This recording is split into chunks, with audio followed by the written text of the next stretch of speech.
Be a patriot, support us. Take your Patriot t-shirt. Link in description.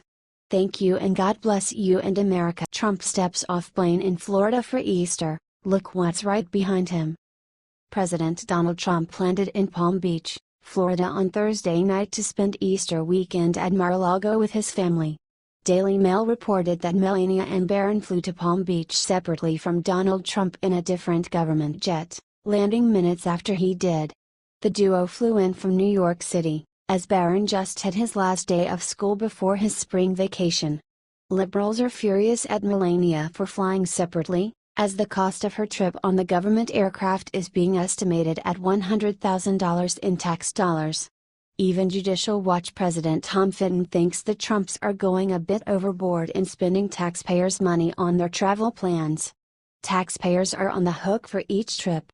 We have a right to expect that the president be a steward of these funds, and funds that he has direct control over, because he decides whether to go or not, Fitton said. However, Fitton pointed out that Barack Obama was way worse, as he used Air Force One for touring every golf course in America. He said he also understands why Melania is still in New York. She is staying in New York to be close to her son. Should she be punished? Should the Trump family be punished by not being able to travel where the president is going to be on a holiday like Easter? Fitton asked. What do you think about this? Let us know your thoughts in the comments section.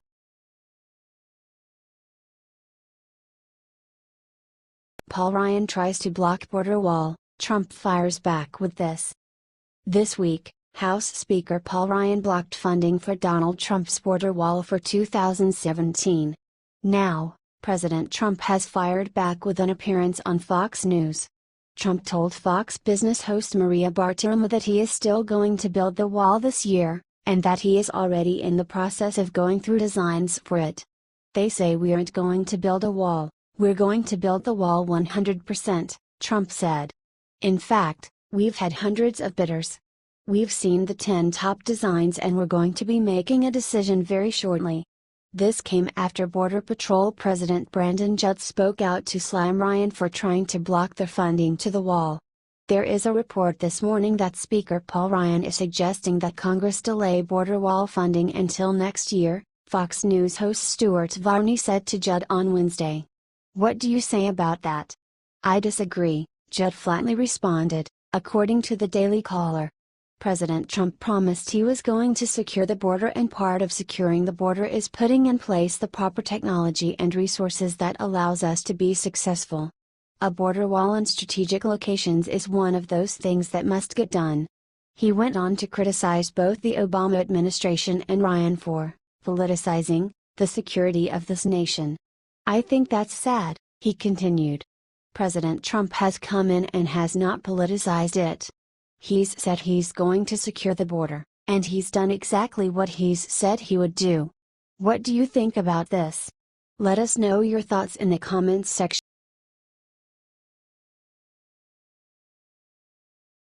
Chelsea Clinton bashes Donald Trump, instantly gets shut down. Over the past few months, Chelsea Clinton has shown how sickeningly bitter she still is about her mother's loss to Donald Trump in the presidential election by repeatedly bashing the president on Twitter. This week, Chelsea learned the hard way that Twitter users are sick and tired of seeing her attack President Trump. Politistick reported that Chelsea took to Twitter to mock Trump for accidentally citing Iraq instead of Syria, calling this mistake disturbing. Disturbing that Trump remembers what he ate, chocolate cake, but not where he sent missiles, Syria, not Iraq as he says until corrected, Chelsea wrote. Twitter users immediately jumped in to remind Chelsea about the many lies her mother Hillary has told. Even Dana Loesch got in on the action. Share this story if you think Chelsea Clinton is a fool.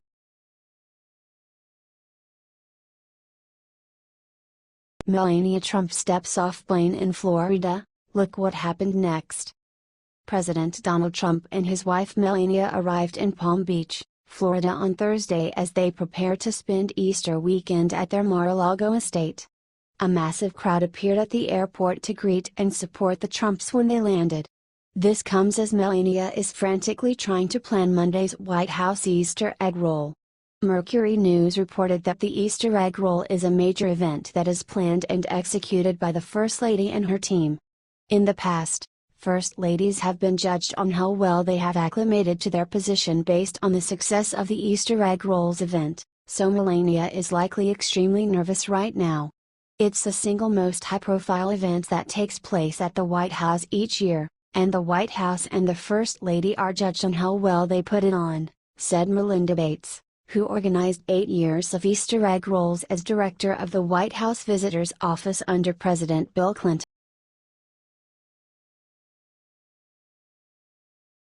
Fearless. Two birds with one gigantic stone, President Trump vaporizes terrorists and mortifies Obama. This will be a long 4 years, that is without a doubt. What's more, not on account of Donald Trump will come up short. By all signs, the liberals trust the following 4 years will slither by in light of the fact that they completely severely dislike Trump and all his Obama legacy pulverization. For us, it will be to a great degree disappointing 4 years since we will need to persevere through the consistent whimpering and griping and groaning of the qualification crowd. These individuals are so used to getting their direction that their first real taste of dismissal is playing out like Carrie's prom night. They are whimpering like the youthful people they are. Take away a freebie and they go chump sh on the grounds that frightfulness of abhorrences, they don't get stuff for anything any longer.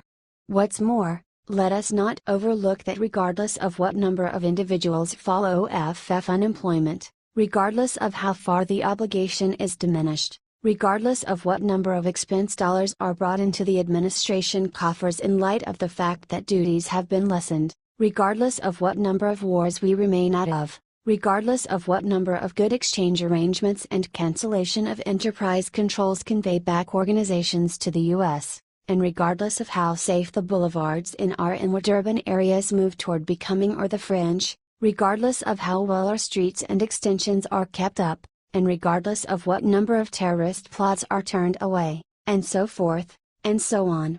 The left will never, never, never, ever surrender that the Republicans were in charge of any of it. All things considered, Trump and company are at any rate in charge of this. Alan B. West. In just the past week, the Air Force unleashed hell on Al-Qaeda in Yemen, destroying 40 targets. For some context, in just 1 week Trump's administration eclipsed the annual bombing total for any year during Obama's presidency.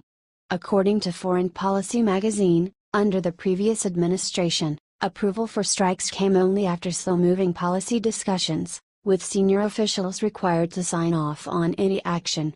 The Trump administration has proven much quicker at green-lighting attacks. President Donald Trump's readiness to order military action stands in contrast to the previous administration.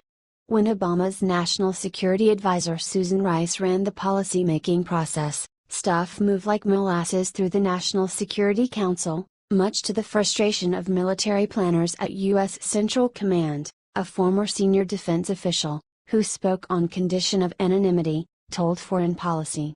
The interagency discussions allowed plans to languish for weeks while debates swirled over when and how to act. The change in policy here? Allowing the military to actually act on the intelligence they've gathered. During Obama's presidency, military pilots who returned from fighting ISIS in Iraq confirmed that 75% of airstrikes were blocked by Obama, as they could not get clearance to launch a strike. We were at war during Obama's entire presidency, we just did not fight it. Only one more case of how Trump and Obama contrasted in their way to deal with the leader of the free world position. Obama trusted that the world everywhere was better at advising the United States how to carry out their occupation, while Trump trusts that the world everywhere is in an ideal situation, quiet down and observing real authority in real life. What do you think about this? Do not hesitate and write your thoughts in the comments section below. Share the truth, be patriots. Thank you for reading. H. T. Allen B.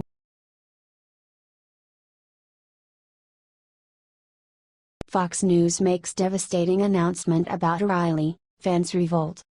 Bill O'Reilly's future with Fox News was put in jeopardy last week after it was revealed that numerous allegations of sexual harassment have been made against him over the past 15 years. Since then, At least 90 advertisers have pulled their commercials from the O'Reilly factor. Amid the announcement, viewers of Fox News have sent a strong message to the network. Many have vowed to never watch Fox again, if they let O'Reilly go for good. After all, the factor gets more viewers, by far, than any other Fox program. He has been on the air for over a decade, and the viewers have grown accustomed to hearing his thoughts on the daily news. Now, CNN is trying to finish O'Reilly off by exposing a deeply personal secret from his past. The Fox News anchor has been resisting a bid to disclose everything from financial records to the medication prescribed to his children. At CNN this week, an internal debate arose over whether to get truly aggressive in its effort to investigate Fox News anchor Bill O'Reilly, currently on vacation amid a probe into sexual harassment claims made by several women. Multiple sources tell The Hollywood Reporter that CNN, a heated rival to Fox News, was extremely close to filing a motion to unseal the anchor's matrimonial records, potentially exposing O'Reilly's very private information and adding a new dimension to the firestorm. CNN, however, is now said to be leaning against doing so, even after some executives expressed enthusiasm for the effort. Contacting Fox News advertisers to see whether they'd be sticking with the embattled O'Reilly is fair game, but in the cable TV war, wading into O'Reilly's sticky divorce might be a bridge that CNN has had second thoughts about crossing. CNN declined to comment. For a few years, O'Reilly has been involved in a court battle with his ex-wife, Maureen McPhillamy. The judge overseeing the case has ordered that records remain confidential, but some information has nevertheless become public. O'Reilly, 67, and his ex entered into a separation agreement in 2010 before a custody battle proceeded. Some elements of the case, officially captioned as Anonymous v. Anonymous, are salacious and could support the claims that O'Reilly mistreats women. For example, Gawker reported in 2015 that trial transcripts showed his teenage daughter telling a forensic examiner that she witnessed O'Reilly choking her mom as he dragged her down some stairs by the neck, and that he struggles to control his rage. Until now, few news outlets were as interested as Gawker in unsealing court documents, but CNN has contemplated joining the quest by Gizmodo, Gawker's rebranding after the bankruptcy and sale to Univision, to get more information. If it did, the Time Warner-owned news outlet would have an uphill road ahead, as an appellate court in February affirmed a judge's decision to keep O'Reilly divorce records secret. In January, moreover, one media lawyer was kicked out of the courtroom for an attempt to pry information loose. Notwithstanding, before O'Reilly became the subject of even greater scrutiny thanks to reports of $13 million in sexual harassment settlements, one New York judge was already set to examine the issue of making all sorts of information public concerning O'Reilly. That's because last year, O'Reilly brought a new action against McPhillamy, alleging that he was defrauded into a separation agreement and that money went to finance an existing extramarital relationship on her part. In December, O'Reilly then brought a $10 million lawsuit against McPhillamy's attorney Michael Clark, alleging that he aided and abetted Ms. McPhillamy's scheme to defraud O'Reilly into agreeing to the separation agreement for the sole purpose of ousting him from the paternal role he had negotiated for and been promised, and to obtain substantial money to support Ms. McPhillamy. That complaint is public, but what's not is Clark's subsequent motion to dismiss. Clark wished to submit evidence in support of his dismissal bid. According to subsequent court papers, the documents included tax returns, correspondence about the divorce, information about the medications prescribed to O'Reilly's children, and pedagogical concerns of O'Reilly and the children's teachers. O'Reilly's lawyers at the Hogan Newman firm oppose this. Mr. O'Reilly is a public figure and matters concerning his personal life, marriage, and children attract media attention, they wrote in a brief submitted in January. Past media attention has caused his children extreme emotional distress. Thus, in the separation agreement, negotiated by Mr. Clark, Mr. O'Reilly and Ms. McPhillamy agreed to strict confidentiality of the terms and circumstances of the separation agreement to shield the children from the pressures of unwanted and intrusive publicity surrounding the separation. Share this story if you support Bill O'Reilly.